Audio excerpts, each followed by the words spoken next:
All right, to the Xbox fans, I'm glad that these PlayStation videos brought you to the Video Game Fight School channel, but here are my thoughts on Xbox. You're about to start hearing them because now you guys are celebrating, you're euphoric, you're enjoying some win, but I want to say don't get too comfortable because here's the thing. The market forces have pretty much allowed for this situation to happen. I remember when PlayStation fans were dragging y'all all over the place. They were pretty much making a joke out of you guys. And over time, it was obvious that Xbox had to actually adapt to be able to do well in this market. PlayStation has gotten comfortable. So now, dominating the news cycle and has been dominating the news cycle for about 2 years is literally Xbox. You can play your Call of Duty game, Black Ops 6, on Game Pass. You can buy it. You can pay for it on PlayStation or Xbox, PC via Steam, and anywhere else that they put the darn freaking game. Analysts are already analyzing and all of the above. But here I am talking about the market forces and how you don't get comfortable in a time like this, simply because what I think is going to happen is the market trend is going to start shifting right now much more rigorously. Anyone who's behind is going to stay behind. Somebody asked me a question about Nintendo. I want to go ahead and answer that question, but before then, let me put my thoughts on Xbox and its exclusivity on the table. I don't believe Xbox is going to pursue exclusivity as hard as it even is right now. Right now, Xbox's exclusivity is way too hardcore for my predictions. They have Starfield sitting on Xbox. That's big because I remember the PlayStation fans, they swore. They swore on their, whatever it is that they swear on, that Starfield was going to be an exclusive to the PlayStation platform. However, here it is. It's just literally sitting on Xbox and has been sitting on Xbox regardless. I think Xbox is going to change it up. I think they're going to go ahead and take it to the next step, where they start bringing some more games to the PlayStation platform. Now, my other video where I said I think they should take it all to PlayStation, I pretty much dumped the hardest part of the argument on you guys, and I'm going to go back and kind of soften what I think is the procedure. They're going to do it little by little. They have to do it little by little because now they're walking into enemy territory with Call of Duty and Minecraft, and they're seeing the amount of sales there. To this, some of you have pushed back. You've said, if they do this, what's going to happen is their brand is going to be unrecognizable. In fact, some of you told me that, why don't I just go ahead and say that I don't want to see Xbox in the market? Shout out to this audience member of mine. They said, just go ahead and say you want Xbox to leave the market, because if you don't realize the implications of every game going without equal trade, then you're clueless. Third-party support will cease to exist entirely. PlayStation will have full say over game prices, mass exodus of Xbox gamers completely, and hell up for PC players. PS won't even be tempted anywhere near as much to put their games on there since no competition in the console market, so they're making free dollars on games because without a true supported platform, they won't give a F how much money Microsoft makes. Okay, that's a lot in that comment. Number one, PC provides a market stress on the consoles. Believe it or not. I know my console fans, you've been in a bubble way too long, and I want to wake you up. See, when the PC market was growing to what it is now, it was at the height of the PlayStation era. It was also growing at the height of the PlayStation 3, Xbox 360, and PS4 eras as well. So things were great, and the PC market was actually getting some of its biggest growth. Now that things are weird, imagine what's going to happen. Imagine the appeal that the PC platform is going to have. Also, the Xbox brand is not relegated to the console. The Xbox brand doesn't care about PlayStation setting prices. They set their prices. They literally took the biggest game of the year and they said, how about $20 for it? And you're worried about PlayStation setting some price? What? Come on now, help me out, guys. They took the game that pretty much feeds PlayStation annually. They took it out to the market and said, how about $20 a month for this game and a bunch of other games on Game Pass?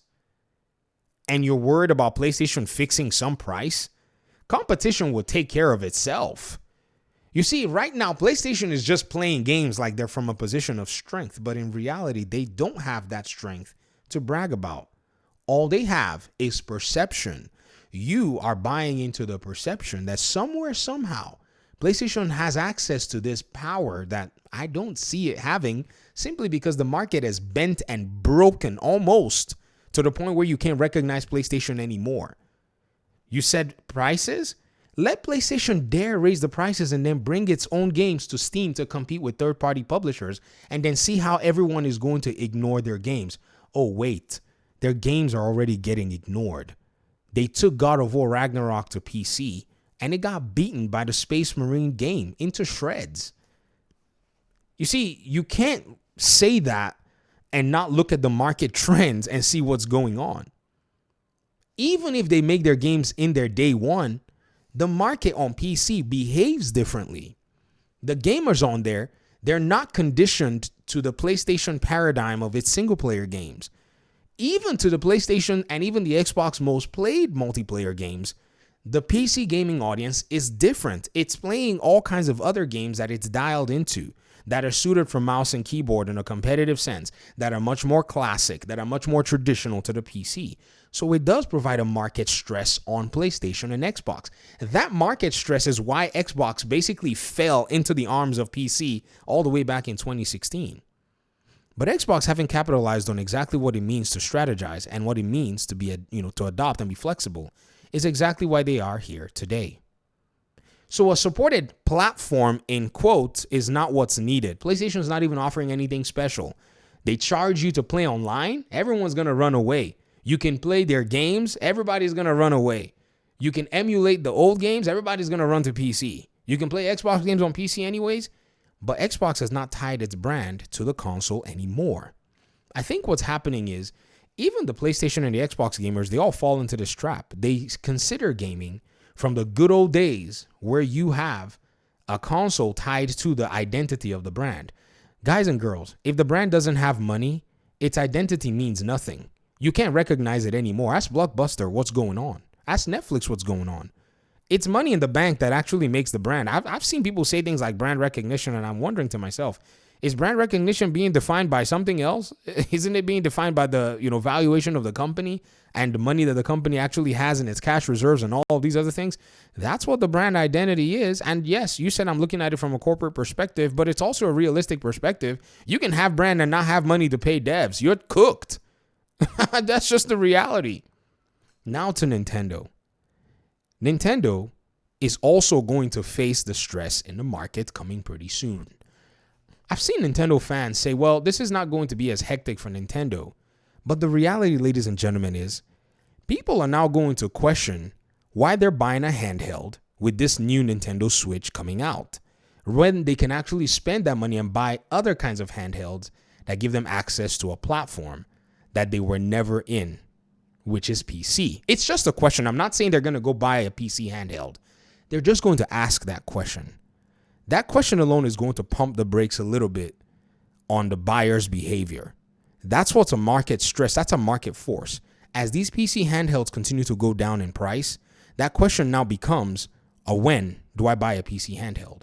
And on and on and on, before you know what's going on, Nintendo is fighting a game that it didn't even want to play before. Oh, that's what's called indirect competition. So none of these gaming companies are immune from it. They all have to, in a sense, find ways to adopt around it. How is Nintendo going to navigate around this? How are they going to get by? They probably have their plans in place. They have mobile on deck as kind of a side piece, right? Or they could get a Nintendo launcher. Oh, look at me. A Nintendo launcher on PC, where it's the only place that you can get Nintendo games. Guys, Nintendo, they'll be fine, but they're going to follow suit with the code on block. It's not going to be tied to their hardware moving forward, I think. And these are my opinions. Thanks for watching the video. Thoughts in the comment section. Peace out.